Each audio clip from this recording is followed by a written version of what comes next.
The night looked ordinary, dark, silent, still, no warning, no headlines, no breaking news banner flashing across screens. Then, radar detected movement. Fast, too fast. Not a commercial jet, not space debris, a missile. Sirens shattered the silence. Families woke up confused, children crying, parents searching for shelter in the dark. Some ran, some froze, some prayed. Within minutes, normal life collapsed into emergency protocol. This was not a drill, not a military exercise, not a simulation. This was escalation. The long shadow conflict between Iran and Israel had crossed another threshold, more visible, more direct, more dangerous. And when missiles fly between regional powers, the impact does not stop at borders. Energy markets react, alliances recalibrate, air defense systems are tested, and civilians, always civilians, pay the immediate price. What we are witnessing is not just retaliation, it is signaling, deterrence, strategic messaging written in fire across the night sky. But here is the real question. When does deterrence prevent war, and when does it accelerate it? Tonight, we break it down, step by step, without slogans, without propaganda, only analysis.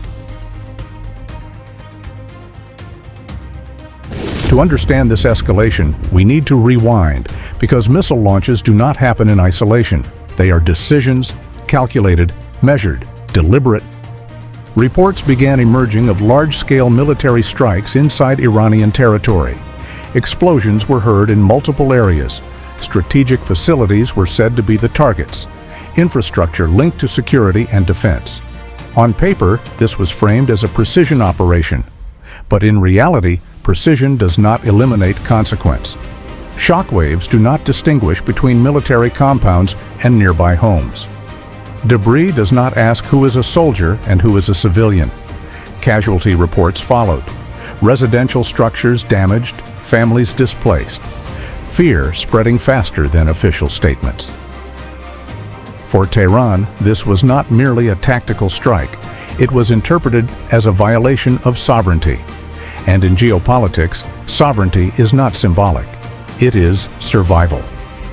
When a state perceives that its deterrence credibility is challenged, it faces a dilemma: respond and risk escalation, or remain restrained and risk appearing weak. And in regions shaped by decades of strategic rivalry, perception is power.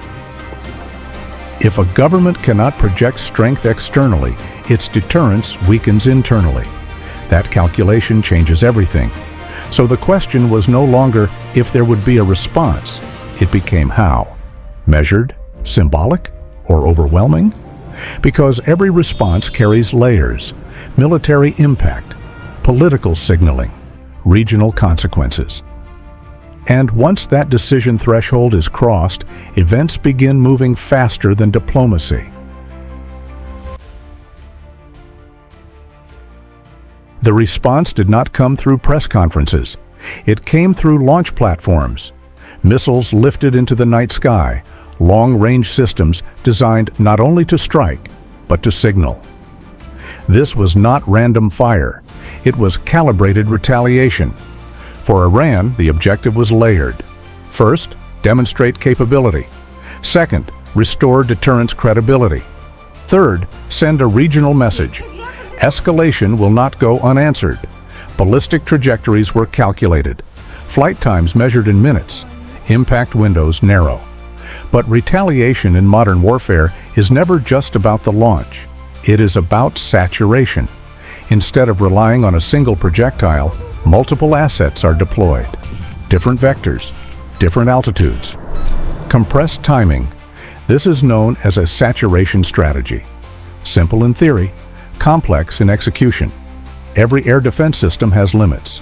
Radar bandwidth is finite. Interceptor inventories are finite. Human reaction time is finite. When multiple incoming objects appear simultaneously, systems must prioritize. Which target is real? Which is decoy? Which is headed toward population centers? Which toward military infrastructure? Those seconds matter. Israel's layered defense architecture, Iron Dome, David's Sling, Arrow systems, was activated. Interceptors launched. Mid-air engagements followed.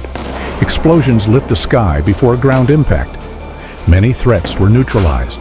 But in high-volume exchanges, no shield is absolute. A percentage penetrates, not because the system failed entirely, but because physics imposes constraints. Speed, volume, trajectory. That is the arithmetic of missile warfare. And here lies the strategic tension. If retaliation is too limited, deterrence weakens.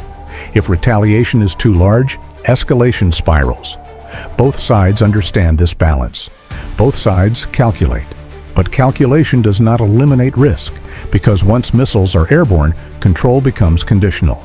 And conditional control is not certainty. It is probability. This conflict is still unfolding.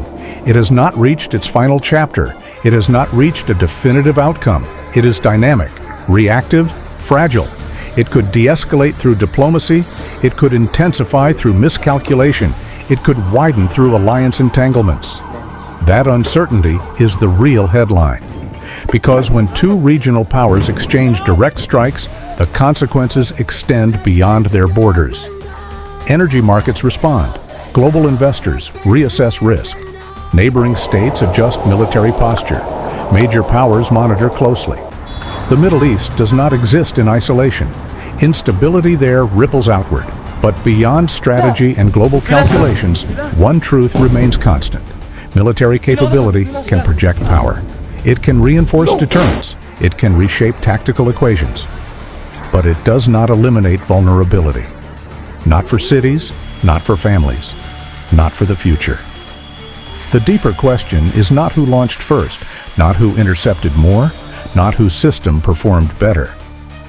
The deeper question is whether escalation strengthens long-term security or slowly erodes it.